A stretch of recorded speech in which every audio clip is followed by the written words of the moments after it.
नमस्कार दोस्तों, स्वागत है आपका स्टडी फॉर सिविल सर्विसेज में। वीडियो को पूरा देखिए। कोई भी आपका फीडबैक है, कोई सजेशन है, तुरंत वीडियो में कमेंट करके जरूर बताइए। अच्छा लगे तो वीडियो लाइक जरूर कर लीजिए और ऐसे वीडियो लगातार फ्री में पाने के लिए चैनल को तुरंत सब्सक्राइब कर लीजिए और बेल आइकन को जरूर टैप कर लीजिए ताकि आगे भी सारे वीडियो आपको मिलते रहे। यूट्यूब में फॉलो करते हैं तो प्लीज ये वाला फ्री टेलीग्राम चैनल जरूर ज्वाइन कर लीजिएगा। सारे नोटिफिकेशन, सारे अपडेट यहीं पे आते हैं, ध्यान रखिएगा। स्टडी फॉर सिविल सर्विसेज का कोई भी पेड ग्रुप अगर आपको ज्वाइन करना है तो सिर्फ 856488053096908523864455 यही नंबर है हमारे, सिर्फ जहां पे कॉल या व्हाट्सएप कर सकते हैं। इंस्टाग्राम पे हमारा पेज जरूर फॉलो कर लीजिएगा, study for civil dot services है। ट्विटर पे हमको जरूर फॉलो कर लीजिएगा, @study4civils है। सारे क्वेश्चन अटेम्प्ट करिए और स्कोर अपना तुरंत कमेंट करके बताइए। नमस्कार दोस्तों, आप सभी का स्वागत है स्टडी फॉर एग्जाम्स में। दोस्तों, इस वीडियो में हम लोग यूपी SSC 1 दरोगा के सिलेबस के जो 26 पॉइंट्स दिए गए हैं उससे रिलेटेड टॉप 100 प्रश्नों की हम लोग प्रैक्टिस करेंगे। वीडियो शुरू करने से पहले मैं बताना चाहता हूँ, यूपी SSC 1 दरोगा वीडियो और एग्जाम सहित हमारे कई पेड ग्रुप चल रहे हैं। अगर आप इन पेड ग्रुप से जुड़ना चाहते हैं तो दिए गए नंबर पर कॉल कर जानकारी प्राप्त कर सकते हैं। तो आइए हम लोग देखते हैं पहला प्रश्न। भारत के पहले वन नीति किसकी सिफारिश पर तैयार की गई थी? यहाँ पर 4 ऑप्शन दिया गया है, आप लोग ऑप्शन पढ़ लीजिए। भारत की पहली वन नीति वर्ष 1894 में आई थी और इसकी जो सिफारिश किए थे वो डॉक्टर वोल्कर ने किए थे। इसका जो ऑप्शन बी है वह सही है। ISFI रिपोर्ट 2021 के अनुसार उत्तर प्रदेश में कुल कितने भौगोलिक क्षेत्र पर वन और वृक्षावरण है? 8.26%, 6.85%, 12.36% या 9.23%? तो इसका जो सही आंसर है वो ऑप्शन डी, उत्तर प्रदेश के कुल भौगोलिक क्षेत्रफल पर जो है 9.23% वन और वृक्षावरण है। अगर इसका जो है डेटा की बात की जाए तो ये ओवरऑल 22,238.89 वर्ग किलोमीटर पर जो है वन और वृक्षावरण है उत्तर प्रदेश के कुल भौगोलिक भाग पर। अगर परसेंटेज बात करें तो ये आपका 9.23% है। दूसरी राष्ट्रीय वन्यजीव कार्य योजना कब से कब तक थी? यहाँ पर 4 ऑप्शन दिया गया, आप लोग ऑप्शन पढ़ लीजिए। दूसरी राष्ट्रीय वन्यजीव कार्य योजना जो थी वो आपका वर्ष 2002 से लेकर 2006 तक थी। इसका जो ऑप्शन बी है वह सही है। संविधान का कौन सा अनुच्छेद राज्य को पर्यावरण की रक्षा और सुधार करने और देश के वन्य जीवन की रक्षा करने के लिए बाध्य करता है? इसका जो उल्लेख किस आर्टिकल में है? आर्टिकल 43, आर्टिकल 49, आर्टिकल 48 या आर्टिकल 48A? तो इसका जो सही आंसर है वो ऑप्शन डी, आर्टिकल 48A में राज्य को पर्यावरण की रक्षा और सुधार करने और देश के वन्य जीवन की रक्षा करने के लिए बाध्य करता है। इसका जो उल्लेख है ये आर्टिकल 48A में दिया गया है। निम्नलिखित मिट्टियों में कौन बेसाल्ट लावा के अपक्षय कारण निर्मित हुई है? काली मिट्टी, लाल मिट्टी, लैटेराइट मिट्टी या जलोढ़ मिट्टी? तो बेसाल्ट लावा के अपक्षय के कारण जो निर्मित मिट्टी है वो आपकी काली मिट्टी है। इसका जो ऑप्शन ए है वह सही है और इसे जो है कपासी मिट्टी के नाम से भी जाना जाता है, काली मिट्टी को। और यह दक्कन के पठार के ऊपरी भागों में विशेष रूप से पाई जाती है। इनमें आपका महाराष्ट्र आता है, MP आता है, कर्नाटक है। इन सभी राज्यों में जो है प्रमुख रूप से काली मिट्टियाँ पाई जाती हैं और इन्हें जो है कपासी मिट्टी के नाम से भी जाना जाता है। आपका गुजरात भी इसी क्षेत्र में आता है। राष्ट्रीय वन्यजीव कार्य योजना में कुल कितने विषय थी? 15, 17, 22 या 25? तो राष्ट्रीय वन्यजीव कार्य योजना में कुल टोटल जो है आपके 27 विषय थी। इसका जो ऑप्शन बी है वह सही है। 27 विषय थे और इसमें जो है 5 भाग थे राष्ट्रीय वन्यजीव कार्य योजना में। उत्तर प्रदेश को कुल कितने कृषि जलवायु क्षेत्र में बांटा गया है? 5, 9, 15 या 10? उत्तर प्रदेश को कुल 9 कृषि जलवायु क्षेत्रों में बांटा गया है। इनमें आपका भांवर एवं तराई क्षेत्र है, पश्चिमी मैदान क्षेत्र है, मध्य पश्चिमी मैदान क्षेत्र है, दक्षिणी पश्चिमी आर्द्र शुष्क क्षेत्र है, मध्य मैदान क्षेत्र, बुंदेलखंड क्षेत्र, उत्तर पूर्वी मैदान क्षेत्र, इसके बाद आपका पूर्वी मैदान क्षेत्र और अंत में आपका 9वां आपका विंध्य क्षेत्र। तो टोटल जो है उत्तर प्रदेश को कुल 9 कृषि जलवायु क्षेत्रों में बांटा गया है। इसका जो ऑप्शन बी है वह सही है। उत्तर प्रदेश में कुल कितने राष्ट्रीय उद्यान हैं? 2, 1, 3 या 4? उत्तर प्रदेश में एकमात्र राष्ट्रीय उद्यान है, वह आपका लखीमपुर खीरी में है। दुधवा राष्ट्रीय उद्यान ये आपके लखीमपुर खीरी में है। और इसे जो है राष्ट्रीय उद्यान का दर्जा आपका 1977 में दिया गया था। और यह विशेष रूप से बाघ और बारहसिंघा के लिए जो है प्रसिद्ध है। इसका जो ऑप्शन बी है वह सही है। पहली राष्ट्रीय वन नीति की घोषणा किस वायसराय कार्यकाल में की गई थी? लॉर्ड एल्गिन द्वितीय, लॉर्ड बेंटिंग, लॉर्ड कॉर्नवालिस या लॉर्ड रिपन? तो पहली राष्ट्रीय वन नीति की जो घोषणा की गई थी वह लॉर्ड एल्गिन द्वितीय के कार्यकाल में की गई थी। इसका जो ऑप्शन बी है वह सही है। और इनका जो कार्यकाल था वह 1894 से लेकर 1899 के मध्य जो है लॉर्ड एल्गिन द्वितीय का कार्यकाल था। और इसी के मध्य जो है पहली राष्ट्रीय वन नीति की घोषणा की गई थी। निम्नलिखित में से कौन भारत में राष्ट्रीय वन्यजीव बोर्ड NBWL के अध्यक्ष होते हैं? वित्त मंत्री, प्रधानमंत्री, गृह मंत्री या रक्षा मंत्री? तो इसका जो सही आंसर है वो ऑप्शन बी प्रधानमंत्री जो है भारत में राष्ट्रीय वन्यजीव बोर्ड NBWA के अध्यक्ष होते हैं। इसका जो ऑप्शन बी है वह सही है। और राष्ट्रीय वन्य जीव बोर्ड जो है यह एक वैधानिक आयोग है। और इसमें कुल जो है प्रधानमंत्री जो अध्यक्ष होते हैं, तो अध्यक्ष सहित टोटल जो है 47 सदस्य होते हैं राष्ट्रीय वन्यजीव बोर्ड में। और इसके जो चेयरमैन होते हैं वो आपके प्रधानमंत्री जी होते हैं। सामाजिक वानिकी के कितने घटक होते हैं? 2, 3, 4 या 5? सामाजिक वानिकी कुल 3 घटक होते हैं। इसका जो ऑप्शन बी है वह सही है।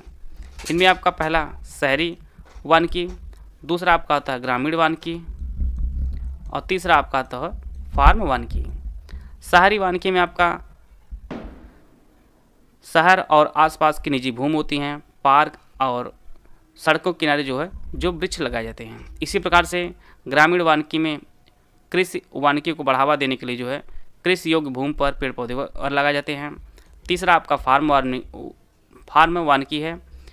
इसमें किसान अपने खेतों में जो व्यापारिक महत्व के पेड़ पौधे हैं उन्हें लगाते हैं। तो टोटल जो है सामाजिक वानिकी के 3 घटक होते हैं, शहरी, ग्रामीण और फार्म। यहाँ पर 4 राष्ट्रीय उद्यान दिया गया है और उससे संबंधित राज्य दिया गया है। इसमें आपको बताना कौन सही जो है सुमेलित नहीं है। बलफक्रम राष्ट्रीय उद्यान मेघालय, माउंट हैरियट राष्ट्रीय उद्यान लक्षद्वीप, जलदापारा राष्ट्रीय उद्यान पश्चिम बंगाल, ओरांग राष्ट्रीय उद्यान असम। इसका जो सही आंसर है वो ऑप्शन बी माउंट हैरियट राष्ट्रीय उद्यान लक्षद्वीप में नहीं है, बल्कि यह अंडमान निकोबार द्वीप में है। अंडमान निकोबार द्वीप समूह में है। और वर्तमान में इसका जो नाम है वो बदल दिया गया है। अब इसका जो नाम है वो माउंट मणिपुर है। वो आपका माउंट मणिपुर राष्ट्रीय उद्यान कर दिया गया है और यह आपके अंडमान निकोबार द्वीप समूह में स्थित है। बाकी इसमें बलफक्रम राष्ट्रीय उद्यान मेघालय में है, जलदापारा राष्ट्रीय उद्यान आपके पश्चिम बंगाल में है, ओरांग राष्ट्रीय उद्यान आपके असम में है। ये जो सभी है ये सभी सुमेलित हैं। भारतीय वनस्पति सर्वेक्षण का गठन कब किया गया था? 1885, 1895, 1890 या 1875? भारतीय वनस्पति सर्वेक्षण का जो गठन किया गया था वह वर्ष 1890 में किया गया था। इसका जो ऑप्शन सी है वह सही है। अंग्रेजी जो शासन था उसी के समय में जो है भारतीय वनस्पति सर्वेक्षण का गठन किया गया था और इसका जो उद्देश्य था वह ब्रिटिश साम्राज्य के पादप संसाधनों जो है सर्वेक्षण करना इसका उद्देश्य था। और इसकी जो स्थापना है वर्ष 1890 में की गई थी। तृतीय राष्ट्रीय वन्यजीव कार्य योजना JC कला की अध्यक्षता वाले कितने सदस्यीय समिति ने तैयार किया था? 9, 12, 10 या 14? तो JC कला की अध्यक्षता वाली समिति में जो कुल सदस्य थे आपके वो टोटल 12 थे और इन्होंने जो है तृतीय राष्ट्रीय वन्यजीव कार्य योजना जो है तैयार किया था। इसमें टोटल आपके 12 सदस्य थे और यह जो योजना है यह 2017 से लेकर 2031 तक बनाई गई है। वर्तमान में भारत में कुल कितने राष्ट्रीय उद्यान हैं? 101, 105, 106 या 108? तो वर्तमान में भारत में कुल 106 राष्ट्रीय उद्यान हैं। यह फैक्ट काफ़ी इंपॉर्टेंट है, इसे आप लोग जरूर नोट कर लीजिएगा। भारत में वर्तमान में कुल 106 राष्ट्रीय उद्यान हैं। ISFR रिपोर्ट 2021 के अनुसार उत्तर प्रदेश में सबसे अधिक वनावरण और न्यूनतम वनावरण वाले जिले कौन से हैं? लखीमपुर, लखनऊ, सोनभद्र और भदोही, वाराणसी और बलरामपुर या सोनभद्र और संत कबीर नगर? तो इसका जो सही आंसर है वो ऑप्शन बी, सबसे अधिक वनावरण जो है वो आपके सोनभद्र में है और सबसे कम वनावरण वाला जो जिला आपका वह भदोही है, ISFR रिपोर्ट 2021 के अनुसार। प्रश्न, भारत में वन अनुसंधान संस्थान की स्थापना जो है किस वर्ष की गई थी? 1896, 1906, 1910 या 1950 में? तो भारत में जो है वन अनुसंधान संस्थान की स्थापना वर्ष 1906 में की गई थी और पहले जो इसका नाम रखा गया था वह इंपीरियल फॉरेस्ट इंस्टीट्यूट था। इंपीरियल फॉरेस्ट इंस्टीट्यूट इसका जो है पुराना नाम था, इंस्टीट्यूट। इसकी जो स्थापना है वर्ष 1906 में की गई थी और यह जो है उत्तराखंड के देहरादून में स्थित है, वन अनुसंधान संस्थान। आते हैं अगला प्रश्न लोग। अमृता देवी बिश्नोई राष्ट्रीय पुरस्कार किस क्षेत्र में प्रदान किया जाता है? वन्य जीव संरक्षण, ऊर्जा संरक्षण, पर्यावरण संरक्षण या जैव विविधता संरक्षण? तो यह जो पुरस्कार प्रदान किया जाता है यह वन्य जीव संरक्षण के लिए दिया जाता है, अमृता देवी बिश्नोई राष्ट्रीय पुरस्कार, और यह जो है राजस्थान की रहने वाली थी। और यह जो पुरस्कार है यह व्यक्ति व संस्था को भी दिया जाता है। लोगों को वन्य जीवों की रक्षा के लिए उनके साहस और समर्पण के लिए जो है यह पुरस्कार प्रदान किया जाता है। और अमृता देवी जी जो है राजस्थान में एक पौधा होता है खेजड़ी, उसकी रक्षा के लिए जो है काफ़ी अभियान चलाए थे और उन्हीं कारण जो है उनकी याद में जो है यह पुरस्कार प्रदान किया जाता है। आते हैं अगला प्रश्न लोग। शिवालिक हाथी रिजर्व किस राज्य में स्थित है? असम, उत्तराखंड, त्रिपुरा या हिमाचल प्रदेश? तो यह हाल ही में चर्चा में रहा है और यह जो है उत्तराखंड में स्थित है, शिवालिक हाथी रिजर्व। और इसका कारण यह है क्योंकि देहरादून हवाई अड्डा जो है उसका विस्तार किया जा रहा है और उसके विस्तार में शिवालिक हाथी रिजर्व के जो है लगभग 87 हेक्टेयर ज़मीन जो है वह ली जा रही है और इसके बीच में जो है हाईकोर्ट ने, उत्तराखंड हाईकोर्ट ने इस पर स्टे लगा दिया है, इसीलिए काफ़ी चर्चा में रहा है शिवालिक हाथी रिजर्व। और यही चर्चित चीज़ें जो आपकी परीक्षा के लिए उपयोगी भी होती हैं। बात करते हैं हम लोग शिवालिक हाथी रिजर्व की, तो इसको जो है वर्ष 2002 में अधिसूचित किया गया था हाथी रिजर्व के रूप में और इसका जो कुल क्षेत्रफल है वो कुल 5405 वर्ग किलोमीटर इसका जो है कुल क्षेत्रफल है और यह जो आपके उत्तराखंड में स्थित है, शिवालिक हाथी रिजर्व। पहली भारत वन स्थिति रिपोर्ट जिसे हम लोग ISFR के नाम से जानते हैं यह कब प्रकाशित की गई थी? 1985, 1987, 1982, 1992 में? तो पहली जो है ISFR रिपोर्ट वर्ष 1987 में प्रकाशित की गई थी और अंतिम जो रिपोर्ट है वर्ष 2021 में आई है और यह इसका 17वां जो संस्करण है वह जारी किया गया है। और भारत वन स्थिति रिपोर्ट प्रत्येक 2 साल के अंतराल पर जारी की जाती है और इसे केंद्रीय पर्यावरण, वन और जलवायु परिवर्तन मंत्रालय जो है जारी करता है। और आप लोग कमेंट बॉक्स में बताइएगा कि वर्तमान में जो है पर्यावरण, वन और जलवायु परिवर्तन मंत्रालय जो है किसके अधीन है? वर्तमान में इस विभाग के जो है मंत्री कौन है? इसका उत्तर आप लोग कमेंट बॉक्स में जरूर दीजिएगा। स्वतंत्रता के बाद भारत सरकार द्वारा किस वर्ष में राष्ट्रीय वन नीति जो है लागू की गई थी? 1950, 1952, 1955 या 1962? तो भारत सरकार द्वारा जो है वर्ष 1952 में राष्ट्रीय वन नीति जो है लागू की गई थी। इसका जो ऑप्शन बी है वह सही है। पहली राष्ट्रीय वन्यजीव कार्य योजना NWAP-1 कब शुरू हुई? 1972, 1980, 1983 या 1995? तो इसका जो सही आंसर है वर्ष 1983 में पहली राष्ट्रीय वन्यजीव कार्य योजना NWAP-1 शुरू हुई थी और इसके बाद दूसरी जो आई थी वह आपकी 2002 से लेकर 2016 तक थी और वर्तमान में जो चल रही है वह 2017 से लेकर 2031 तक चल रही है। अर्थात राष्ट्रीय वन नीति कार्य योजना जो है वह 3 बार आई है। पहली 1983 में, दूसरी जो है 2002 से लेकर 2016 तक, और तीसरी जो चल रही है वह 2017 से लेकर 2031 तक चल रही है। तो इसका जो ऑप्शन सी है वह सही है। और जो तीसरी चल रही 2017 से 2031, इसमें कुल जो है 5 भाग है, इसमें 17 विषय है, 103 संरक्षण की विधियां हैं, और टोटल जो है 250 जो है परियोजनाएं हैं। तो ये सभी फैक्ट आप लोग सिर्फ नोट कर लीजिए, आपको परीक्षा में फैक्ट पूछा सकता है। इसके कितने भाग हैं, कितने विषय हैं, कितने संरक्षण गतिविधियां हैं, ये सभी फैक्ट आप लोग नोट कर लीजिए। आते हैं अगला प्रश्न लोग। भारत में पहला वन अधिनियम कब पारित हुआ था? 1855, 1865, 1895 या 1882? तो भारत में जो है पहली बार वन अधिनियम जो पारित किया गया था वह वर्ष 1965 में पारित किया गया था। इसका जो ऑप्शन बी है वह सही है। भारत ने किस वर्ष क्योटो प्रोटोकॉल पर हस्ताक्षर किया था? 2003, 2005, 1997 या 2002? भारत ने जो है क्योटो प्रोटोकॉल पर जो हस्ताक्षर किया था वर्ष 2002 में किया था। और क्योटो प्रोटोकॉल जो है यह वर्ष 1997 में जो है जापान में आयोजित किया गया था। और यह कार्बन डाइऑक्साइड और ग्रीन हाउस गैस के उत्सर्जन को कम करने के लिए जो है एक समझौता था, और जिस पे भारत ने वर्ष 2002 में हस्ताक्षर किया था। इसका जो ऑप्शन डी है वह सही है। भारत ने किस देश के साथ जैव विविधता संरक्षण पर एक समझौता ज्ञापन पर हस्ताक्षर किया है? चीन, जापान, नेपाल या म्यांमार?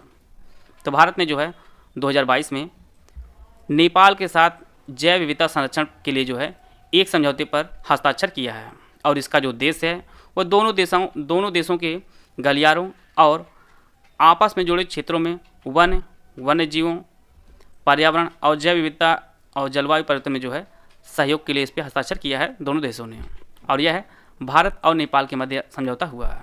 इसका जो ऑप्शन सी है वह सही है।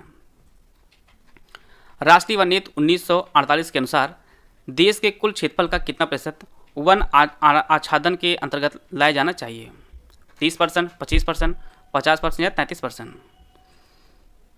तो यह टोटल जो है 33% जो है वन आच्छादन के अंतर्गत आना चाहिए। और वर्तमान में भारत में है कितना? तो जो रिपोर्ट आई है 2021 की ICFR की, उसके अनुसार जो है भारत में जो है वन और वृक्षों से भरा जो क्षेत्र है वह 24.62% है। अब होना कितना चाहिए? होना आपको 33% चाहिए। इसका जो ऑप्शन डी है वह सही है। पर्यावरण संरक्षण अधिनियम भारत में कब लागू हुआ? 1972, 1976, 1982 या 1986? आपकी परीक्षा में इसी प्रकार से जो है फैक्ट पूछे जाएंगे, तो इसलिए फैक्ट भी आप लोग रिवीजन करते रहिएगा। इसका जो ऑप्शन डी है 1986 में पर्यावरण संरक्षण अधिनियम जो है भारत में आया था। इसका जो ऑप्शन डी है वह सही है। स्थल, जल तथा वायुमंडल का मिलन स्थल को क्या कहा जाता है? जैव मंडल, बायोम, पारिस्थितिकी तंत्र या इनमें से कोई नहीं? तो इसका जो सही आंसर है वो ऑप्शन ए जैव मंडल कहा जाता है स्थल, जल तथा वायुमंडल के मिलन स्थल को। जैसे मान लीजिए ये आपका मिट्टी है, इससे ये आपका किनारा है, ये आपका जल है, कोई समुद्र है या झील वगैरह है, और ये आपका वायुमंडल है। तो यह जो पूरा क्षेत्र होता है इसी को जो है जैव मंडल कहा जाता है, जहाँ पे स्थल भी मिले, जल भी मिले और वायुमंडल। तो यही जो क्षेत्र होगा आपका वो आपका जैव मंडल होगा। इसका जो ऑप्शन ए है वह सही है। आते हैं अगला प्रश्न लोग। उत्तर प्रदेश में कुल वन और वृक्षावरण कितना है? ऑप्शन आप लोग पढ़ लीजिए। इसका जो सही आंसर है वो ऑप्शन बी 22,238.89 वर्ग किलोमीटर जो है उत्तर प्रदेश में कुल वन और वृक्षावरण है। इसका जो ऑप्शन बी है वह सही है। अगर प्रश्न आपकी परीक्षा में इस प्रकार से पूछे कि परसेंटेज में कितना है, तो वह आपका 9.23% जो है कुल वन और वृक्षावरण है उत्तर प्रदेश में। इसका जो ऑप्शन बी है वह सही है। जलवायु परिवर्तन पर राष्ट्रीय कार्य योजना NAPCC कितने मिशनों पर केंद्रित है? 4, 5, 6 या 8? तो जलवायु परिवर्तन पर राष्ट्रीय कार्य योजना कुल 8 मिशनों पर जो है केंद्रित है। इनमें आपका राष्ट्रीय सौर मिशन, दूसरा आपका ऊर्जा दक्षता के लिए राष्ट्रीय मिशन, अस्थायी निवास पर राष्ट्रीय मिशन, राष्ट्रीय जल मिशन, हिमालयी पारिस्थितिकी तंत्र को अस्थायी करने के लिए राष्ट्रीय मिशन, ग्रीन इंडिया के लिए राष्ट्रीय मिशन, सतत कृषि के लिए राष्ट्रीय मिशन, और अंतिम आपका 8वां जो है जलवायु परिवर्तन के लिए रणनीतिक ज्ञान पर राष्ट्रीय मिशन। तो टोटल जो है 8 जो है जलवायु परिवर्तन पर राष्ट्रीय कार्य योजना जो है इन मिशनों पर आधारित है। तो इसका जो ऑप्शन डी है वह सही है। आते हैं अगला प्रश्न लोग। यहाँ पर 3 राज्य दिए गए हैं, इनमें आपको बताना है हाथियों की संख्या के संदर्भ में जो है इनको अवरोही क्रम में आपको सजाना है। अर्थात जो है सबसे ज़्यादा हाथी किस राज्य में है, इसके बाद दूसरा स्थान किसका आएगा, और इसके बाद तीसरा स्थान किसका आएगा। केरल, कर्नाटक और असम, यहाँ पे 4 राज्य दिए गए हैं। तो सबसे ज़्यादा जो हाथी भारत में पाए जाते हैं वह आपके कर्नाटक में पाए जाते हैं, दूसरे स्थान पर आपका असम है और तीसरे स्थान पर आपका केरल है। तो आपका आंसर जो हो जाएगा 1 2, आपका जो आंसर हो जाएगा 2 3 1, और 2 3 1 आपके ऑप्शन बी में दिया गया है। तो इसका जो ऑप्शन बी होगा वह सही है। यहाँ पर 4 नाम दिया गया है, इसमें आपको बताना है कौन जो है चिपको आंदोलन से संबंधित नहीं था। सुंदरलाल बहुगुणा, गौरा देवी, चंडी प्रसाद भट्ट या राजेंद्र सिंह। चिपको आंदोलन जो शुरू हुआ था वह 26 मार्च वर्ष 1973 में शुरू हुआ था, और इसमें जो प्रमुख नेता थे वो आपके सुंदरलाल बहुगुणा थे, गौरा देवी थी और चंडी प्रसाद भट्ट जी थे। इनमें जो है राजेंद्र प्रसाद शामिल नहीं थे। तो इसका जो आंसर हो जाएगा वो ऑप्शन डी राजेंद्र सिंह जो है यह चिपको आंदोलन संबंधित नहीं थे। चिपको आंदोलन वर्ष 1973 में उत्तराखंड के चमोली डिस्ट्रिक्ट में शुरू हुआ था, और यह जो है पेड़ों को कटाई से बचाने के लिए यहाँ के जो लोग थे वो पेड़ों को गले लगा लिया था और इससे जो है वनों की रक्षा किए थे। इनमें जो सबसे इम्पोर्टेंट नाम है वो आपका सुंदरलाल बहुगुणा जी का है। इन्होंने जो है इसका नेतृत्व किया था, और वर्ष 2009 में इन्हें जो है पद्म विभूषण सम्मान से जो है सम्मानित भी किया जा चुका है। पद्म विभूषण इन्हें वर्ष 2009 में दिया गया था, और अभी वर्ष 2021 में जो है इनकी मृत्यु हुई है, सुंदरलाल बहुगुणा जी की। बाकी राजेंद्र सिंह जो है ये भी काफ़ी फेमस है। इन्हें जो है भारत का जल पुरुष भी कहा जाता है, भारत का जल पुरुष कहा जाता है, और इनका जो जन्म है वह यूपी में हुआ है, इसलिए काफ़ी इंपॉर्टेंट ये भी हो जाते हैं। और इनका जो जन्म है आपके बागपत में हुआ था, बागपत ज़िले में इनका जन्म हुआ है, और इन्हें वर्ष 2001 में जो है राजेंद्र सिंह को वर्ष 2001 में रमन मैग्सेसे पुरस्कार भी प्रदान किया गया है राजेंद्र सिंह को, और यह जो है जल संरक्षण के लिए जो है इन्हें यह पुरस्कार दिया गया है।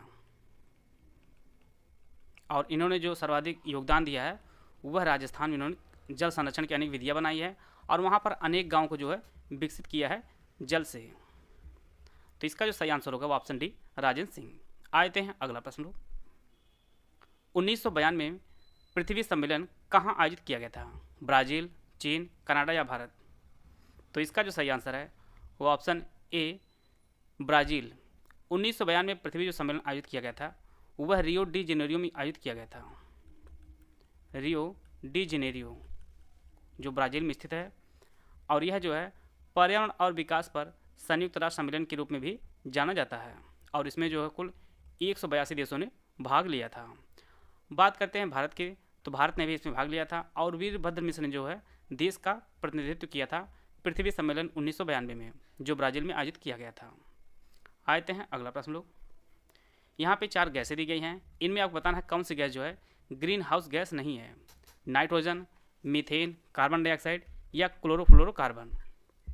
ग्रीन हाउस गैसों में आपका कार्बन डाइऑक्साइड आता है, नाइट्रोजन ऑक्साइड आता है, मीथेन है, वाष्प है, ओजोन है, क्लोरोफ्लोरोकार्बन है। इसमें जो है नाइट्रोजन नहीं आता है, तो इसका जो ऑप्शन ए है वह सही है।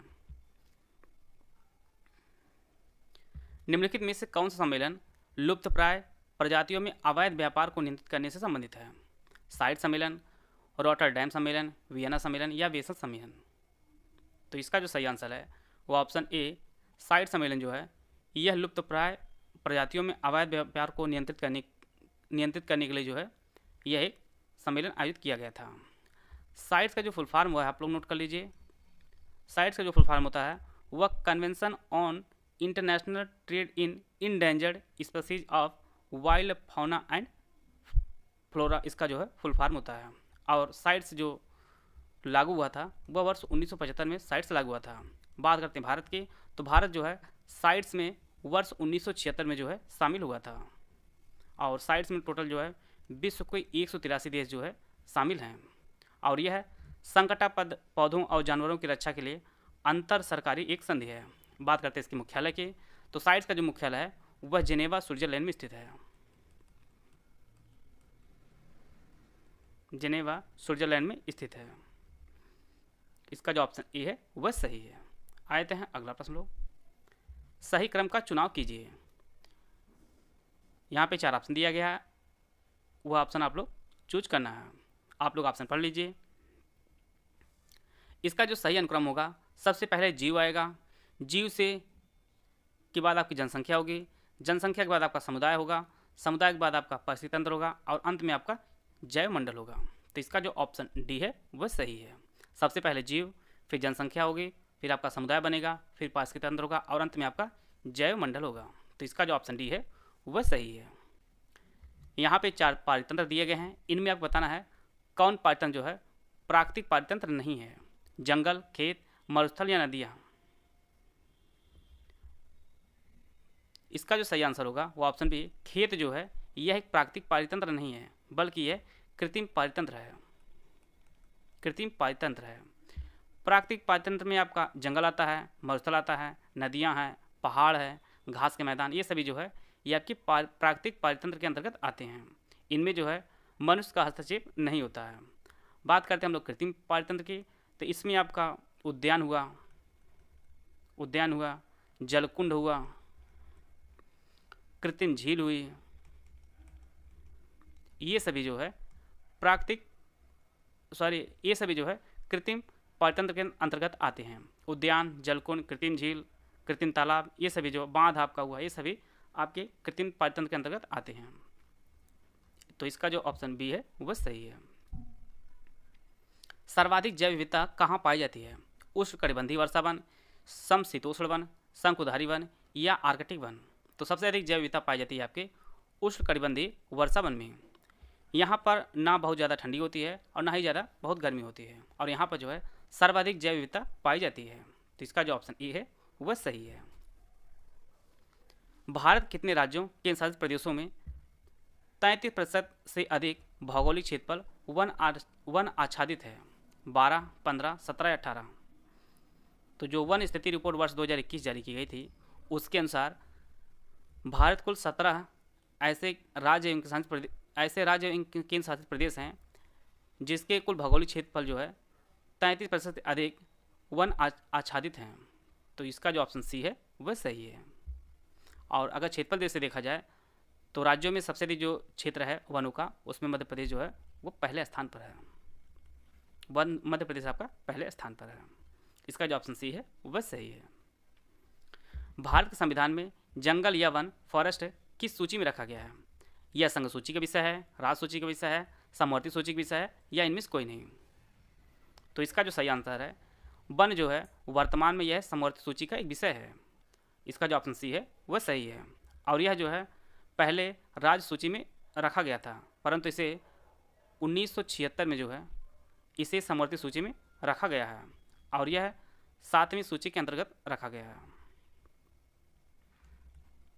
7वीं सूची के अंतर्गत रखा गया है और यह समवर्ती सूची में स्थित है। आते हैं अगला प्रश्न लो। राष्ट्रीय वन नीति 1988 के अनुसार भारतीय वनों को कितने भागों में विभाजित किया गया है? 2, 3, 4 या 5? तो इसका जो सही आंसर है वह ऑप्शन बी, कुल 3 भागों में विभाजित किया गया है भारतीय वनों को राष्ट्रीय वन नीति वर्ष 1988 के तहत। पहला आपका संरक्षित वन है, दूसरा आपका राष्ट्रीय वन है, तीसरा आपका ग्राम वन है। संरक्षित वन जो है ये आपके पारिस्थितिक तंत्र के लिए काफ़ी उपयोगी होता है। राष्ट्रीय वन क्षेत्र जो होता है ये आपके आर्थिक नियोजन के रूप में इसका प्रयोग किया जाता है, और ग्राम वन जो होता है यह ग्रामीण क्षेत्र की ज़रूरतों को पूरा करने के लिए होता है।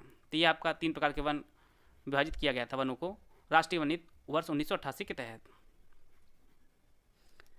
राष्ट्रीय ग्रीन इंडिया मिशन कब लॉन्च किया गया था? 2012, 2014, 2016 या 2004? तो इसका जो सही आंसर है वर्ष 2014 को राष्ट्रीय ग्रीन इंडिया मिशन को लॉन्च किया गया था। यह जलवायु परिवर्तन की चुनौतियों से निपटने के लिए 8 मिशनों में से एक है, राष्ट्रीय ग्रीन इंडिया मिशन, और इसे वर्ष 2014 में लॉन्च किया गया था। और इसका जो उद्देश्य है यह भारत के कम होते वन आवरण को बहाल करना और जलवायु परिवर्तन के खतरों से निपटने के लिए जो है तैयार रहना इसका जो है प्रमुख उद्देश्य है राष्ट्रीय ग्रीन इंडिया मिशन का। इसे वर्ष 2014 में लॉन्च किया गया है। नेचुरल रिसोर्स फोरम किससे संबंधित है? पर्यावरण, वन और जलवायु परिवर्तन मंत्रालय, संयुक्त राष्ट्र सतत विकास जनरल, यूनेस्को या खाद्य एवं कृषि संगठन। तो इसका जो सही आंसर है वो ऑप्शन ए संयुक्त राष्ट्र सतत विकास जनरल। नेचुरल रिसोर्स फोरम जो है यह एक त्रैमासिक जो है पत्रिका है और इसे जो है प्रत्येक तीसरे मंथ जो है संयुक्त राष्ट्र के आर्थिक और सामाजिक मामलों के विभाग में सतत विकास की ओर से जो है प्रकाशित किया जाता है। और यह जो है सतत वन प्रबंधन यह जो है सतत वन प्रबंधन एवं पुनर्स्थापना, संरक्षण और उत्पादन की विशेषता वाली नीतियों का जो है समर्थन करती है नेचुरल रिसोर्स फोरम। और इसे जो है संयुक्त राष्ट्र सतत विकास जनरल जो है इसे प्रकाशित करती है। तो इसका जो ऑप्शन बी है वह सही है। जिम कॉर्बेट राष्ट्रीय उद्यान से होकर कौन सी नदी बहती है? मंदाकिनी, रामगंगा, शारदा या बेतवा। तो इसका जो सही आंसर होगा वो option B Ramganga. Jim Corbett राष्ट्रीय उद्यान से के मध्य से जो है रामगंगा नदी गुजरती है। और जिम कॉर्बेट राष्ट्रीय उद्यान की जो स्थापना है वह वर्ष 1936 में इसकी स्थापना की गई थी और यह जो है उत्तराखंड में है। यह आपका उत्तराखंड में है, उत्तराखंड के आपके नैनीताल में है। तो इसका जो ऑप्शन बी है वह सही है। आते हैं अगला प्रश्न लो। चंद्रप्रभा वन्यजीव अभयारण्य की स्थापना कब हुई थी? 1952, 1957, 1965 या 1975 में। चंद्रप्रभा वन्यजीव अभयारण्य उत्तर प्रदेश का सबसे पुराना वन्यजीव अभयारण्य है और इसकी जो स्थापना है वह वर्ष 1957 में इसकी स्थापना की गई थी और यह है उत्तर प्रदेश के चंदौली जिले में स्थित है चंद्रप्रभा वन्यजीव अभयारण्य। इसका जो ऑप्शन बी है वह सही है। राष्ट्रीय पर्यावरण अभियांत्रिकी अनुसंधान संस्थान की स्थापना कब हुई थी? 1958, 1952, 1965 या 1962। राष्ट्रीय पर्यावरण अभियांत्रिकी अनुसंधान संस्थान, जिसे हम लोग शॉर्ट रूप में जो है नीरी के नाम से जानते हैं, नीरी के नाम से जानते हैं और इसकी जो स्थापना हुई है वर्ष 1958 में इसकी स्थापना हुई है। नीरी की जो स्थापना हुई है वर्ष 1958 में हुई है। नीरी का फुल फॉर्म जो होता है वह national environment engineering research institute इसका फुल फॉर्म होता है और इसका जो मुख्यालय है वह नागपुर में है। इसकी जो स्थापना हुई है वह आपका नागपुर में हुई है और इसका जो उद्देश्य है यह पर्यावरण और इंजीनियरिंग के क्षेत्र में नवाचार और अनुसंधान करना इसका उद्देश्य है। इसका जो ऑप्शन ए है वह सही है। भारतीय वन प्रबंधन संस्थान कहाँ स्थित है? देहरादून, लखनऊ, भोपाल या पुणे। तो इसका जो सही आंसर है वो ऑप्शन सी भोपाल में स्थित है भारतीय वन प्रबंधन संस्थान। इसका जो ऑप्शन सी है वह सही है। इसकी जो स्थापना है वह पर्यावरण, वन और जलवायु परिवर्तन मंत्रालय ने की थी वर्ष 1982 में भोपाल में। वन महोत्सव भारत में कब मनाया जाता है? जून के पहले सप्ताह में, जुलाई के पहले सप्ताह में, अगस्त के पहले सप्ताह में या सितंबर के पहले सप्ताह में। तो प्रत्येक वर्ष जो है वन महोत्सव भारत मनाया जाता है जुलाई के पहले सप्ताह में। इसका जो ऑप्शन बी है वह सही है और पहली बार वर्ष 1950 में यह मनाया गया था। वनों कटाई के प्रति जो प्रतिकूल प्रभाव पड़ता है उसकी जागरूकता के लिए जो है प्रत्येक वर्ष जुलाई के पहले सप्ताह में वन महोत्सव मनाया जाता है और इसे पहली बार वर्ष 1950 में जो है मनाया गया था। राष्ट्रीय वन नीति 1952 के अनुसार निम्नलिखित में से कौन सा एक वन संवर्ग नहीं है? राष्ट्रीय वन, राष्ट्रीय उद्यान, संरक्षित वन या ग्राम वन। राष्ट्रीय वन नीति 1952 के अनुसार जो है वनों को 4 भागों में विभाजित किया गया था। पहला आपका संरक्षित वन था, दूसरा आपका राष्ट्रीय वन, तीसरा ग्राम वन और चौथा आपका वृक्ष वन था। तो इसमें जो है राष्ट्रीय उद्यान जो है इसमें शामिल नहीं था। तो इसका जो ऑप्शन बी है वह सही है। यहाँ पे एक तरफ राष्ट्रीय उद्यान और वन्यजीव अभयारण्य दिए गए हैं, आपको बताना है कौन सही सुमेलित नहीं है। बांदीपुर राष्ट्रीय उद्यान कर्नाटक, मानस राष्ट्रीय उद्यान असम, पेरियार वन्यजीव अभयारण्य केरल, सिमलीपाल राष्ट्रीय उद्यान मध्य प्रदेश। इसमें आपको बताना है कौन सही सुमेलित नहीं है। बांदीपुर राष्ट्रीय उद्यान आपके कर्नाटक में सही है, मानस राष्ट्रीय उद्यान असम में है, पेरियार वन्यजीव अभयारण्य आपके केरल में है, परंतु सिमलीपाल राष्ट्रीय उद्यान यह मध्य प्रदेश में नहीं है, बल्कि आपका उड़ीसा में स्थित है। सिमलीपाल राष्ट्रीय उद्यान यह उड़ीसा के मयूरभंज एक जिला है, वहाँ पर स्थित है सिमलीपाल राष्ट्रीय उद्यान। तो इसका जो ऑप्शन डी है वह सही है। दाचीगाम अभ्यारण्य किसके लिए प्रसिद्ध है? एक सींग वाला गैंडा, कश्मीरी हंगूल, एशियाई सिंह या साइबेरियन क्रेन। तो इसका जो सही आंसर है वो ऑप्शन बी कश्मीरी हंगूल के लिए जो है दाचीगाम अभ्यारण्य जो है ये प्रसिद्ध है, और यह एक हिरण की एक प्रजाति होती है। और दाचीगाम अभ्यारण्य आपके जम्मू कश्मीर में स्थित है, जम्मू कश्मीर में स्थित है। इसका जो ऑप्शन बी है वह सही है। संयुक्त राष्ट्र का 27वां जलवायु परिवर्तन सम्मेलन COP27 मिस्र के शर्म अल शेख में कब आयोजित किया गया था? इसके लिए 4 ऑप्शन दिया गया, आप लोग ऑप्शन पढ़ लीजिए। इसका जो सही आंसर है वो ऑप्शन सी 6 से 18 नवंबर 2022 के मध्य जो है COP27 मिस्र के शर्म अल शेख में आयोजित किया गया था। इसका जो ऑप्शन सी है वह सही है। मिस्र के शर्म अल शेख में COP27 जलवायु शिखर सम्मेलन के दौरान किस देश ने जलवायु के लिए मैंग्रोव गठबंधन EMAC की घोषणा की है? संयुक्त अरब अमीरात और इंडोनेशिया, भारत और इंडोनेशिया, संयुक्त अरब अमीरात और भारत, या संयुक्त अरब अमीरात और पाकिस्तान। तो इसका जो सही आंसर है ऑप्शन ए संयुक्त अरब अमीरात और इंडोनेशिया ने COP27 में जलवायु के लिए मैंग्रोव गठबंधन EMAC की घोषणा की है। इसका जो ऑप्शन ए है वह सही है। और इसके साथ जो है Indonesia, UAE, Bharat, Sri Lanka, Australia, Japan और स्पेन जो देश हैं इसमें शामिल हैं। आपकी परीक्षा में जो है COP27 जो है वो विशेष रूप से दिया गया है, इसलिए उससे जो रिलेटेड इंपॉर्टेंट जो प्रश्न है यहाँ पर जो है सॉल्व कराया जा रहा है। स्वयं शिक्षण प्रयोग SSP कहाँ पर स्थित संगठन को शर्म अल शेख मिस्र में COP27 में लोकल एडॉप्टेशन चैंपियन पुरस्कार सम्मानित किया गया है? यह जो संस्था है यह कहाँ पर स्थित है? कर्नाटक, महाराष्ट्र, राजस्थान या मध्य प्रदेश? तो यह जो स्थित है यह आपके महाराष्ट्र में स्थित है। स्वयं शिक्षण प्रयोग जिसे मिस्र में COP27 में लोकल एडॉप्टेशन चैंपियन पुरस्कार से जो है सम्मानित किया गया है। इसका जो ऑप्शन बी है वह सही है।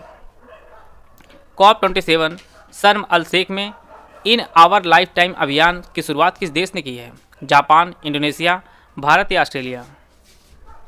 तो इसका जो सही आंसर है वो ऑप्शन सी अपना भारत देश ने जो है COP27 में इन आवर लाइफ टाइम अभियान की शुरुआत की है, और इसे पर्यावरण एवं जलवायु परिवर्तन मंत्रालय और संयुक्त राष्ट्र विकास कार्यक्रम UNDP की जो है संयुक्त रूप से दोनों ने इसे शुरू किया है, और इसे 14 नवंबर वर्ष 2022 को शुरू किया गया है भारत के द्वारा। इसका जो ऑप्शन सी है वह सही है। पारिस्थितिकी अस्थायी अर्थव्यवस्था है, यह किस आंदोलन का स्लोगन है? चिपको आंदोलन, अप्पिको आंदोलन, नर्मदा बचाओ आंदोलन या साइलेंट घाटी आंदोलन? तो पारिस्थितिकी अस्थायी अर्थव्यवस्था है, यह जो स्लोगन है ये चिपको आंदोलन का स्लोगन है जो उत्तराखंड में चलाया गया था। तो इसका जो ऑप्शन ए है वह सही है।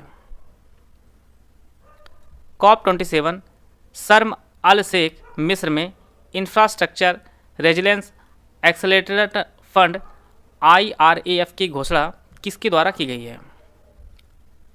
यहाँ पे 4 ऑप्शन दिया गया है। CDRI, world bank, international monetary fund या यूनिसेफ? तो इसका जो सही आंसर है वो ऑप्शन ए CDRI ने घोषणा की है इंफ्रास्ट्रक्चर रेजिलेंस एक्सेलेरेटर फंड को। IRAF की जो घोषणा है वह CDRI ने की है। इसका जो ऑप्शन ए है वह सही है। COP27 में किन संस्थान ने executive action plan of early warning for all report किस संस्था द्वारा जारी किया गया है? World Health Organization, World Meteorological Organization, UNICEF या फूड एंड एग्रीकल्चर ऑर्गेनाइजेशन? तो इसका जो सही आंसर है वो option B World Meteorological Organization ने COP27 में executive action plan of yearly warning for all जो रिपोर्ट है यह जारी किया है। इसका जो ऑप्शन बी है वह सही है। यह फैक्ट आप लोग नोट करते चलिएगा, क्योंकि डायरेक्ट परीक्षा में आपको इसी प्रकार से फैक्ट जो है वो पूछेगा। ग्रेट हिमालयन नेशनल पार्क किस राज्य में स्थित है? पंजाब, उत्तराखंड, हिमाचल प्रदेश या इनमें से कोई नहीं। तो इसका जो सही आंसर है option C, Great Himalayan National Park ये आपके हिमाचल प्रदेश के कुल्लू क्षेत्र में स्थित है। कुल्लू क्षेत्र में स्थित है हिमाचल प्रदेश के।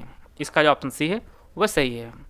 और इसकी जो स्थापना है वर्ष 1984 में इसकी स्थापना की गई है, ग्रेट हिमालयन नेशनल पार्क की, जो आपके हिमाचल प्रदेश में स्थित है। भारत का पहला एलिफेंट विलेज किस राज्य में बनाया गया है? राजस्थान, उड़ीसा, उत्तराखंड या उत्तर प्रदेश। तो इसका जो सही आंसर है वो ऑप्शन ए, राजस्थान में। भारत का पहला एलिफेंट विलेज जो है यह राजस्थान के जयपुर में बनाया गया है। राजस्थान के जयपुर में बनाया गया है और यह सिर्फ जो है हाथियों के रहने के लिए बसाया गया है। और विशेष रूप से जो है यहाँ पर विदेशी सैलानी जो है यहाँ घूमने आते हैं। और यह टोटल जो है 100 एकड़ में बनाया गया है, जयपुर में, राजस्थान में, भारत का पहला एलिफेंट विलेज को। भारत में जैव विविधता हॉटस्पॉट कितने हैं? 3, 4, 5 या 6। तो भारत में जो है जैव विविधता जो हॉटस्पॉट हैं वो आपके टोटल 4 हैं। इसका जो ऑप्शन बी है वह सही है। इनमें आपका पश्चिमी घाट है, इंडो बर्मा क्षेत्र है, सुंडालैंड है और हिमालय क्षेत्र है। तो टोटल जो है भारत में 4 जैव विविधता क्षेत्र हैं। इसका जो ऑप्शन बी है वह सही है। निम्नलिखित में से किसे भारतीय वानिकी का पिता माना जाता है? डेट्रिच बैड्रिस, लॉर्ड कॉर्नवालिस, रॉबर्ट हुक या अर्नेस्ट हैकेल। तो भारत में जो है भारतीय वानिकी का पिता जो माना जाता है वह डेट्रिच बैड्रिस को कहा जाता है। इसका जो ऑप्शन ए है वह सही है। राष्ट्रीय वन आयोग की स्थापना किस वर्ष हुई थी? 2000, 2002, 2003 या 2005। तो भारत में जो है राष्ट्रीय वन आयोग की जो स्थापना की गई थी वह वर्ष 2003 में की गई थी। इसका जो ऑप्शन सी है वह सही है। उष्णकटिबंधीय सदाबहार वन निम्नलिखित में से किस क्षेत्र में पाए जाते हैं? गंगा के मैदान, पश्चिमी घाट, छोटा नागपुर पठार या पूर्वी घाट। भारत में जो है उष्णकटिबंधीय सदाबहार वन पाए जाते हैं पश्चिमी घाट में। इसका जो ऑप्शन बी है वह सही है। और इसी क्षेत्र में आपका तमिलनाडु है, कर्नाटक है, केरल, ये सभी जो है यहाँ पर उष्णकटिबंधीय सदाबहार वन पाए जाते हैं। और जो सदाबहार वन होते हैं वह वर्ष भर हरे भरे रहते हैं और पेड़ों के जो पत्ते होते हैं, फूल व फल लगने की जो समय होता है वह कोई निश्चित नहीं होता है उष्णकटिबंधीय सदाबहार वन में। और ये आपके पश्चिमी घाट में पाए जाते हैं।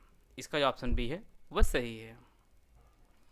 निम्नलिखित में से कौन सा मानव वन्य जीव संघर्ष का कारण है?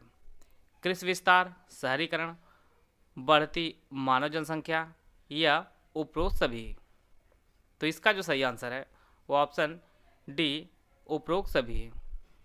मानव वन्यजीव संघर्ष का जो कारण है उनमें आपका कृषि विस्तार भी है, शहरीकरण भी है और बढ़ती मानव जनसंख्या भी है। ये सभी जो कारण है यह मानव वन्यजीव संघर्ष के कारण है। इसका जो ऑप्शन डी है वह सही है। आए थे अगला प्रश्न लोग। WWF इंडिया द्वारा किस वर्ष असम के सोनितपुर जिले में सोनितपुर मॉडल विकसित किया गया था? 2003-04, 2005-06, 2007-08 या 2009-10। तो इसका जो सही आंसर है वो ऑप्शन ए, वर्ष 2003-04 में WWF इंडिया द्वारा असमपुर के सोनितपुर जिले में सोनितपुर मॉडल को विकसित किया गया था, जिसमें विभिन्न समुदायों को राज्य वन विभाग से जोड़ा गया था और इन लोगों को हाथियों को फसलों से सुरक्षित रूप से भगाने के लिए प्रशिक्षण भी इन लोगों को दिया गया था। और यह जो है मानव वन्य जीव संघर्ष को जो है नियंत्रित करना था, इसका जो प्रमुख उद्देश्य था सोनितपुर मॉडल। और यह आपके असम में जो है यह किया गया था WWF इंडिया द्वारा वर्ष 2003-04 में। आते हैं अगला प्रश्न लोग। वन उपज को किस अधिनियम के तहत परिभाषित किया गया? यहाँ पे 4 ऑप्शन दिया गया, आप लोग ऑप्शन पढ़ लीजिए। इसका जो सही आंसर है वो ऑप्शन ए, भारतीय वन अधिनियम 1927 के तहत जो है वन उपज को परिभाषित किया गया था। वनोत्पाद की आवाजाही को नियंत्रित करना और उस पर शुल्क लगाना, ये सभी जो है यह भारतीय वन अधिनियम 1927 के तहत जो है परिभाषित किया गया था। और साथ में जो है किसी भी क्षेत्र को आरक्षित वन, संरक्षित वन या ग्राम वन के रूप में घोषित करने का जो प्रक्रिया थी, इन सभी का जो वर्णन है वह भारतीय वन अधिनियम 1927 के तहत जो है वर्णित किया गया है। इसका जो ऑप्शन ए है वह सही है। मुरलेन राष्ट्रीय उद्यान किस राज्य में स्थित है? महाराष्ट्र, मिजोरम, असम या उत्तर प्रदेश? मुरलेन राष्ट्रीय उद्यान यह मिजोरम में स्थित है और यह है मिजोरम के चम्फाई जिला है, वहाँ पर यह स्थित है। और इसकी जो स्थापना हुई है वर्ष 1991 में मुरलेन राष्ट्रीय उद्यान की जो है स्थापना हुई है और यह मिजोरम राज्य में स्थित है। भारत किस राज्य को टाइगर राज्य के नाम से जाना जाता है? मध्य प्रदेश, असम, उड़ीसा या राजस्थान? तो इसका जो सही आंसर है ऑप्शन ए, मध्य प्रदेश को टाइगर राज्य के नाम से जाना जाता है, क्योंकि भारत के किसी भी राज्य में सबसे ज़्यादा जो टाइगर हैं वो है आपके मध्य प्रदेश में है और मध्य प्रदेश में टोटल जो है 526 टाइगर हैं। दूसरे स्थान पर आपका कर्नाटक है, जहाँ पर टाइगरों की जो संख्या है वो आपकी 524 है। 524 टाइगर जो है वो आपके कर्नाटक में है। आप लोग कमेंट बॉक्स में बताइएगा कि उत्तर प्रदेश में कुल कितने टाइगर हैं। इसका उत्तर आप लोग कमेंट बॉक्स में बताइएगा। भितरकनिका राष्ट्रीय उद्यान जो विश्व धरोहर सूची में शामिल किया गया है, आपको बताना है यह किस राज्य में स्थित है? ओडिशा, तमिलनाडु, केरल या गुजरात? तो यह स्थित है आपके ओडिशा में। भितरकनिका राष्ट्रीय उद्यान यह ओडिशा में स्थित है और यह कुल 672 वर्ग किलोमीटर में फैला है और विशेष रूप से खारे पानी के मगरमच्छ का प्रजनन केंद्र है आपका भितरकनिका राष्ट्रीय उद्यान, जो ओडिशा में स्थित है। राष्ट्रीय वनीकरण और पर्यावरण विकास बोर्ड की स्थापना कब हुई थी? 1990, 1992, 1996 या 1998 में? तो इसकी जो स्थापना की गई थी वर्ष 1992 में राष्ट्रीय वनीकरण और पर्यावरण विकास बोर्ड की स्थापना की गई थी और यह देश में वनीकरण, वृक्षारोपण, पारिस्थितिकी पुनर्नवीनीकरण की गतिविधियों को बढ़ावा देना जो है इसका प्रमुख उद्देश्य है। राष्ट्रीय वनीकरण और पर्यावरण विकास बोर्ड की, जिसकी स्थापना वर्ष 1992 में की गई थी। भारत में सामाजिक वनीकरण पद का प्रथम प्रयोग कब किया गया था? 1976, 1985, 1989 या 1990? तो इसका जो सही आंसर है वो ऑप्शन ए 1976 में भारत में सामाजिक वनीकरण पद का प्रयोग किया गया था राष्ट्रीय कृषि आयोग द्वारा। इसका जो ऑप्शन ए है वह सही है।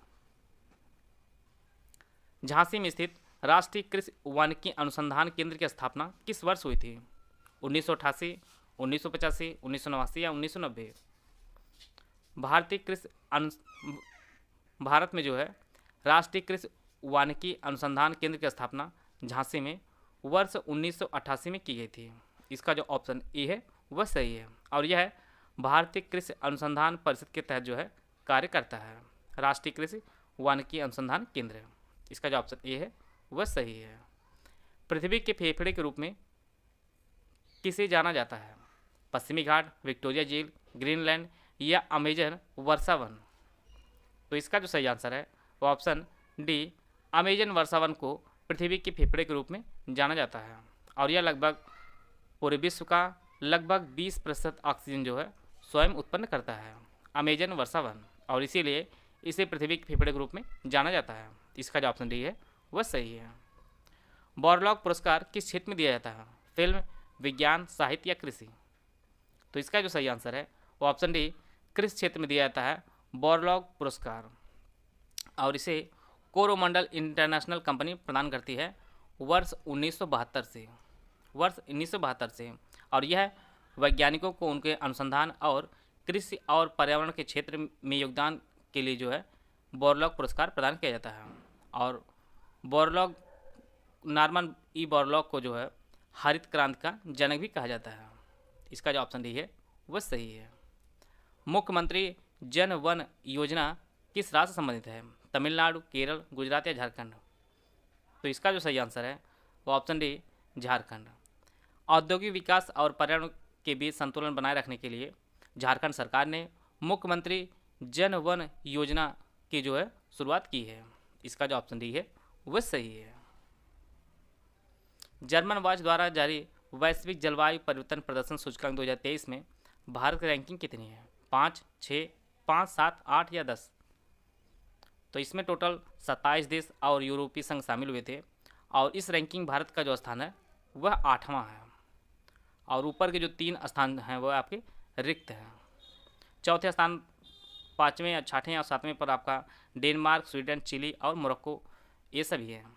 तो भारत से ऊपर जो है टोटल 4 देश हैं और भारत की जो रैंक है इसमें 8वां है और इसमें टोटल जो है 57 देश थे और यूरोपीय संघ शामिल था और इसे जर्मन वॉच ने जारी किया है। सामाजिक वानिकी योजना इस पंचवर्षीय योजना में शुरू की गई थी? पहली, दूसरी, 5वीं या चौथी? सामाजिक वानिकी योजना जो शुरू की गई थी वर्ष 1976 में शुरू की गई थी और 1976 जो है यह 5वीं पंचवर्षीय योजना के अंतर्गत आता है। तो इस प्रकार जो है इसका जो आंसर हो जाएगा 5वीं पंचवर्षीय योजना के तहत जो है सामाजिक वानिकी योजना शुरू की गई थी और यह जो है सामाजिक प्रयासों से वृक्षारोपण संबंधित थी और सामाजिक वानिकी के घटक तीन थे। इनमें आपका शहरी वानिकी था, दूसरा आपका ग्रामीण वानिकी था और तीसरा आपका फार्म वानिकी था। तो टोटल जो है 3 घटक थे, शहरी, ग्रामीण और फार्म सामाजिक वानिकी के, जिसे वर्ष 1976 में शुरू किया गया था और यह 5वीं पंचवर्षीय योजना में शुरू किया गया था। एक कार्बन क्रेडिट कितने बराबर होता है? 1 टन कार्बन डाइऑक्साइड के, 1 kilo carbon dioxide, 1 quintal carbon dioxide या इनमें से कोई नहीं? तो एक कार्बन क्रेडिट जो बराबर होता है वह 1 टन कार्बन डाइऑक्साइड के बराबर होता है। इसका जो ऑप्शन ए है वह सही है और इसकी जो अवधारणा है वह क्योटो प्रोटोकॉल 1997 में आई थी कार्बन क्रेडिट की। कुल भौगोलिक क्षेत्र के प्रतिशत के रूप में वन आवरण के मामले में पहले स्थान पर कौन सा राज्य है भारत का? मिजोरम, अरुणाचल प्रदेश, मेघालय या मणिपुर?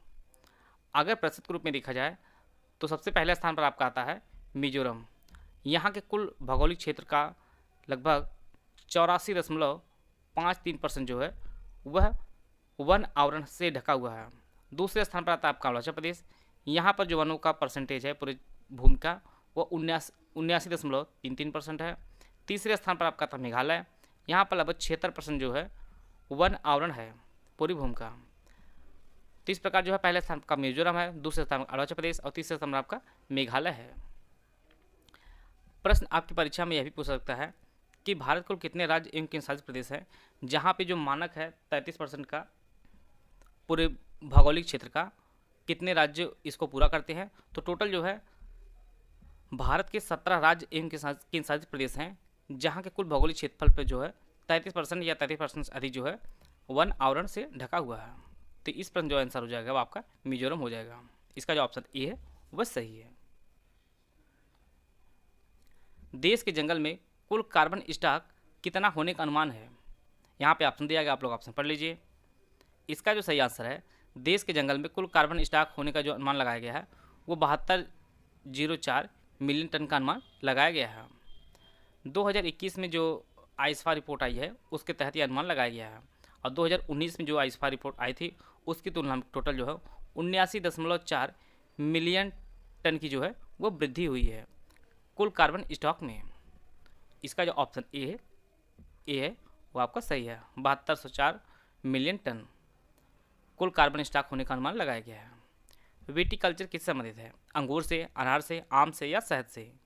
विटीकल्चर के अंतर्गत जो है अंगूर की बुआई, उसके पोषण, उसके देखरेख, फल उत्पादन आदि का जो है अध्ययन किया जाता है। इस प्रकार जो है इसका जो ऑप्शन ए है वह सही है। विटीकल्चर जो है वह अंगूर संबंधित है। हरा सोना किस पौधे को कहा जाता है? बांस, मटर, बरगद या टीक? तो इसका जो सही आंसर है हरा सोना जो है ये बांस के पौधे को कहा जाता है क्योंकि बांस जो है काफ़ी उपयोगी भी होता है और इसका जो है विकास काफ़ी तेज़ी से होता है और इसी कारण इसे जो है हरा सोना के नाम से भी जाना जाता है। इसका जो ऑप्शन ए है वह सही है।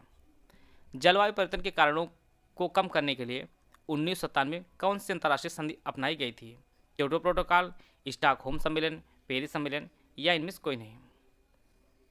तो जलवायु परिवर्तन कारणों को कम करने के लिए 1997 में जो अंतर्राष्ट्रीय संधि जो अपनाई गई थी वो आपकी क्योटो प्रोटोकॉल है।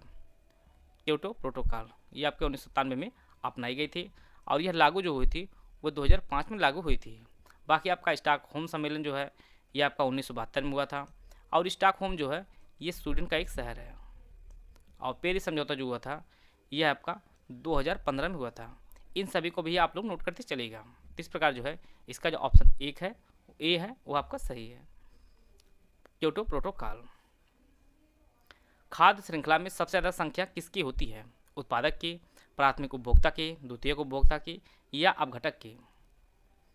तो खाद्य श्रृंखला में जो सबसे अधिक जो संख्या होती है वो आपके अपघटक की होती है। इसका जो ऑप्शन डी है वो सही है।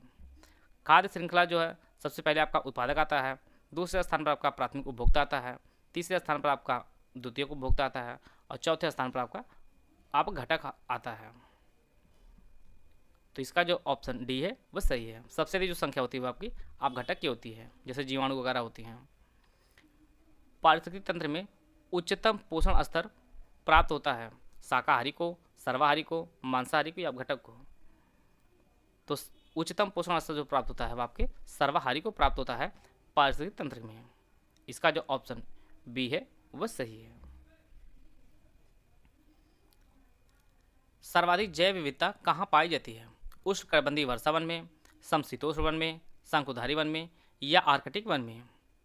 तो पृथ्वी पर सर्वाधिक जैव विविधता जो पाई जाती है वो आपके उष्णकटिबंधीय वर्षा वन में पाई जाती है और यह गोलार्ध में 10 डिग्री उत्तर और 10 डिग्री दक्षिण में जो है ये फैला हुआ है और यहाँ पर उच्च वर्षा और अच्छा तापमान होता है।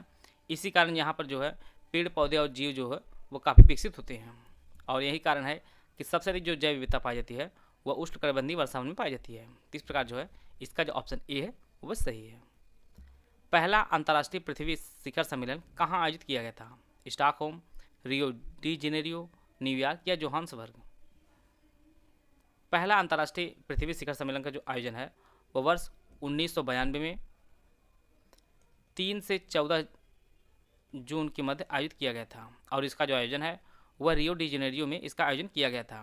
पहला अंतर्राष्ट्रीय पृथ्वी शिखर सम्मेलन का आयोजन 1992 में 3 से 14 जून के मध्य जो है रियो डी जेनेरियो में इसका आयोजन किया गया था। इस प्रकार जो है इसका जो ऑप्शन बी है वह सही है। Botanical survey of India BSI की स्थापना कब हुई थी? 1895 1890, 1985 या 1975? तो इसका जो सही आंसर है botanical survey of India BSI की जो स्थापना है वर्ष 1890 में की गई थी। इसका जो ऑप्शन बी है वो सही है और यह जो है वन एवं पर्यावरण मंत्रालय के तहत काम करता है और इसका जो मुख्यालय है वो आपके कोलकाता में है। BSI का जो मुख्यालय है वो कोलकाता में है और इसकी जो स्थापना है वर्ष 1890 में इसकी स्थापना की गई थी। यहाँ पर 4 परितंत्र दिए गए हैं, इनमें आपको बताना है कौन एक प्राकृतिक परितंत्र है? बांध, घास का मैदान, बगीचा या गेहूं का खेत? तो इसका जो सही आंसर है वो ऑप्शन बी घास का मैदान जो है यह एक प्राकृतिक परितंत्र है। बाकी आपका बांध हुआ, बगीचा हुआ, गेहूं खेत हुआ, ये सभी कृत्रिम परितंत्र हैं। तो इसका जो ऑप्शन बी है वो आपका सही है। मैंग्रोव पारिस्थितिक तंत्र के संरक्षण के लिए अंतर्राष्ट्रीय दिवस किस दिन मनाया गया? 3 मई, 2 जनवरी, 26 जुलाई या 30 नवंबर? तो प्रत्येक वर्ष जो है मैंग्रोव पारिस्थितिक तंत्र के संरक्षण के लिए अंतर्राष्ट्रीय दिवस जो मनाया जाता है वो आपका 26 जुलाई को मनाया जाता है। इसका जो ऑप्शन बी है वह सही है और इसे 2015 में जो है यूनेस्को द्वारा अपनाया गया था। 26 जुलाई को अंतर्राष्ट्रीय मैंग्रोव पारिस्थितिक तंत्र के संरक्षण के लिए। इसका जो ऑप्शन सी है वह सही है। पारिस्थितिक तंत्र में ऊर्जा का मुख्य स्रोत किसे माना जाता है? सूर्य, पृथ्वी, चंद्रमा या शुक्र? तो इसका जो सही आंसर है पारिस्थितिक तंत्र में ऊर्जा का मुख्य स्रोत जो है वो आपका सूर्य है। इसका जो ऑप्शन ए है वह सही है। आशा है आप सभी को बहुत कुछ जानने को मिला होगा। वीडियो अगर आपको अच्छा लगा तो लाइक कर सकते हैं, चैनल सब्सक्राइब कर लीजिएगा। वीडियो को पूरा धन्यवाद। जय हिंद, जय भारत।